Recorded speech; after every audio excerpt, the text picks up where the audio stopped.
আমার home rich চ্যানেলে সকল বন্ধুদের অনেক ভালোবাসা জানিয়ে কোনো রকম বাটাবাটি ঝামেলা ছাড়াই আজকে রান্না করেছি এই চটজলদি চিকেন রেসিপি। চলো দেখে নেওয়া যাক আজকে আমার ভিডিওটি। আমি প্রথমে 700 গ্রাম চিকেন ভালো করে ধুয়ে জল ঝরিয়ে রেখে এবার ম্যারিনেশনের জন্য দিয়ে দিচ্ছি 1 টেবিল স্পুন নুন, 1 টিস্পুন হলুদের গুঁড়ো, 1 টেবিল স্পুন লাল লঙ্কার গুঁড়ো, আর দিয়ে দিয়েছি 3 টেবিল স্পুন মাস্টার্ড অয়েল। এবার হাত দিয়ে ভালো করে মেখে নিচ্ছি। এখানে ছোট্ট একটা টিপস বলি, যখনই আমরা চিকেন বা মাটন ম্যারিনেশন করব হাত দিয়ে মাখার চেষ্টা করব। এবার লিড লাগিয়ে রেখে দিচ্ছি হাফ অ্যান আওয়ারের জন্য। আর শুকনো কড়াইতে দিয়ে দিচ্ছি 3টে শুকনো লঙ্কা, দিয়ে দিচ্ছি 1 টুকরো দারচিনি, 2টো ছোট এলাচ, 3টে লবঙ্গ, 4 চামচের 2 চামচ গোটা ধনে। এবার ফ্লেম লোতে রেখে হালকা করে ফ্রাই করে নিচ্ছি। যতক্ষণ ধনের কালার চেঞ্জ না হচ্ছে ততক্ষণ কিন্তু ফ্রাই করতে হবে। আমি কিন্তু ম্যাক্সিমাম সময় এইভাবেই চিকেন রান্না করি। মশলাগুলো শ্যালো ফ্রাই করে উঠিয়ে নিয়েছি। দিয়ে দিচ্ছি 4 টেবিল স্পুন মাস্টার্ড অয়েল। তেল গরম হতে দিয়ে দিচ্ছি 2খানা কুচি করে পেঁয়াজ। পেঁয়াজের কুচি তেলের সাথে বেশ ভালো করে মিশিয়ে নিচ্ছি। দিয়ে দিয়েছি হাফ স্পুন নুন, কারণ ম্যারিনেটের সময় আমি নুন দিয়েছিলাম, সেই জন্য নুনটা বুঝে দিতে হবে। এবার জাস্ট 2 মিনিটের জন্য লিড লাগিয়ে দিচ্ছি, তাতে পেঁয়াজগুলো খুব সুন্দরভাবে সফট হয়ে যাবে। 2 মিনিট পরে লিড উঠিয়ে চেক করে নিয়েছি, পেঁয়াজগুলো কিন্তু খুব সুন্দরভাবে সফট হয়ে গেছে। দিয়ে দিচ্ছি 1 টেবিল স্পুন রসুন কুচি, আর দিয়ে দিচ্ছি 3টে কাঁচা লঙ্কা মাঝখান দিয়ে চিড়ে। এবার ভালো করে মিক্স করে নিয়ে আবার 2 মিনিটের জন্য লিডটা লাগিয়ে দিচ্ছি। ফিরে এসেছি 2 মিনিট পর। পেঁয়াজ রসুন সমেত কিন্তু খুব ভালোভাবে সফট হয়ে গেছে। দিয়ে দিচ্ছি 1 স্পুন আদা পেস্ট, ভালো করে মিশিয়ে নিচ্ছি। এইভাবে একবার চিকেন রান্না করে দেখতে পারো, খুব সহজ প্রসেস আর খুব টেস্টি হয় খেতে। তবে আজকে আমার চিকেন রেসিপির মধ্যে কোনো রকম জল কিন্তু আমি ইউজ করব না। এবার আমি দিয়ে দিচ্ছি ম্যারিনেট করা চিকেন পিসেসগুলো।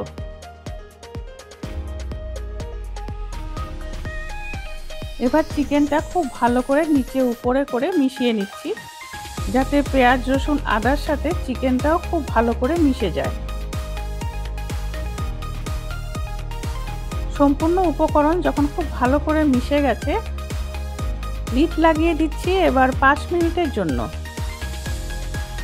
5 মিনিট পর ঘুরে এসেছি, লিড খুলে চিকেনটা বেশ ভালো করে নাড়াচাড়া করে মিশিয়ে নিয়েছি। দিয়ে দিচ্ছি একটা টমেটো গ্রেটারে গ্রেট করে, একদম পাতলা পাতলা করে গ্রেট করেছি। এইভাবে পাতলা করে গ্রেট করে টমেটো দিলে টমেটো কিন্তু খুব সুন্দর মিশে যায়। এবার টমেটোর সাথে চিকেনটা বেশ ভালো করে মিশিয়ে নিচ্ছি। লিড লাগিয়ে দিচ্ছি 2 মিনিটের জন্য। এই চিকেন রেসিপিটা কিন্তু ঢেকে ঢেকেই করতে হবে, যেহেতু এখানে কোনোভাবেই জল ইউজ হচ্ছে না। চিকেনের থেকে অলরেডি কিন্তু জল বেরিয়ে গেছে, আর সেই জলেই কিন্তু সম্পূর্ণ চিকেনটা রান্না হচ্ছে। দিয়ে দিচ্ছি 1 টেবিল স্পুন জিরের গুঁড়ো, 1 টেবিল স্পুন লাল লঙ্কার গুঁড়ো, হাফ স্পুন হলুদের গুঁড়ো, আর 1 টেবিল স্পুন কাশ্মীরি লঙ্কার গুঁড়ো। এটা দিয়েছি জাস্ট কালারের জন্য। কাশ্মীরি লঙ্কার গুঁড়ো সম্পূর্ণ অপশনাল, জাস্ট কালারের জন্য দিয়েছি। এবার খুব ভালোভাবে মিশিয়ে নিয়েছি। দিয়ে দিচ্ছি হাফ স্পুন চিনি, টেস্ট ব্যালেন্সের জন্য। চিনি দেওয়ার পরে কিন্তু খুব ভালোভাবে চিনিটাকে মিশিয়ে নিয়েছি, যাতে চিনির দানাগুলো সম্পূর্ণভাবে গলে যায়। এবার দিয়ে দিচ্ছি ভেজে রাখা মশলা। যে মশলাটা আমি ড্রাই ফ্রাই করেছিলাম সেটা আমি হামল দিস্তার মধ্যে কুটে নিয়েছি। এবার গোটা মশলাটা ভালো করে মাংসের সাথে মিশিয়ে নিয়েছি, আর 2 মিনিটের মতন লিডটা লাগিয়ে দিচ্ছি। এই মশলাটা চিকেন রান্নার শেষের দিকে দিলে কিন্তু খুব সুন্দর চিকেনের মধ্যে ফ্লেভার হয়। চিকেন অলমোস্ট আমার রেডি হয়ে গেছে। এবার সব শেষে দিয়ে দিচ্ছি কাসুরি মেথি।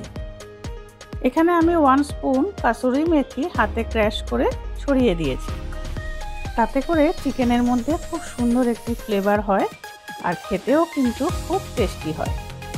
কাসুরি মেথির জায়গায় কিন্তু ধনেপাতাও ইউজ করতে পারি, তবে কাসুরি মেথি আর ধনেপাতা দুটো ফ্লেভার কিন্তু দুরকম, তাই আজকে আমি কাসুরি মেথি ইউজ করেছি। আজকে আমার সহজ উপায়ে চিকেন রেসিপি কেমন লেগেছে কমেন্টস করে জানাবে। আর প্রথমবার যদি কোনো নতুন সদস্য আমার চ্যানেলে এসেছো, প্লিজ আমার চিকেন রেসিপি দেখে একটি লাইক করে দিও আর সাবস্ক্রাইব করে উপরে দেওয়া আছে বেল আইকন ক্লিক করে অন করে দিও, তাহলে নেক্সট ভিডিওর নোটিফিকেশন সবার আগে তোমার কাছে পৌঁছে যাবে। আর পুরনো বন্ধুদেরকে জানাই অসংখ্য ধন্যবাদ আমার পাশে থাকার জন্য। তাহলে আবার দেখা হচ্ছে নেক্সট একটি রেসিপি ভিডিওর সাথে।